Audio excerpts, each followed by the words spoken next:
એક નવા ઘરમાં પતિ પત્ની મોઘા શણગાર અને ફર્નિચર વચ્ચે બેઠા હતા. તેને વધુ સુંદર બનાવવાની યાદી તૈયાર કરી રહ્યા હતા અને બાજુના ખૂણામાં પિતા જૂની લાકડીનો ટેકો લઈને બેઠા હતા અને પત્ની બોલે છે, હવે આ ઘરમાં આ જૂનો ખાટલો અને આ પેટી જરાય સૂટ નથી થતા, ઘરનું આખું લુક બગાડે છે.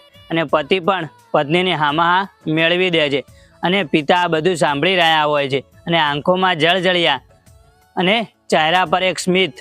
અને એમને યાદ આવ્યું કે આજે જે તને આ જૂનું લાગે છે ને એ જ વેચીને તને ભણાયો છે. અને એટલામાં જ દીકરો બોલે છે કે પપ્પા, અમે એવું વિચાર્યું છે કે આ શહેરથી તમને થોડા દૂર એક વૃદ્ધાશ્રમમાં મૂકી દઈએ, જ્યાં તમને તમારા જેવા અનેક મિત્રો મળશે અને ત્યાં તમને ફાવશે પણ.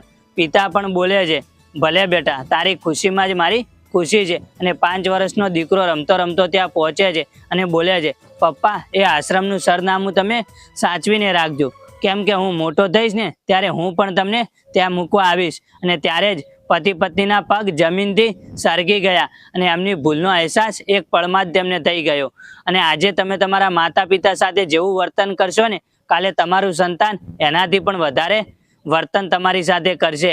અને જેવું તમે વાવશો ને એવું જ લણશો. અને જો આ વાત તમને ગમી હોય ને તો તમારા મિત્રોને મોકલી દે.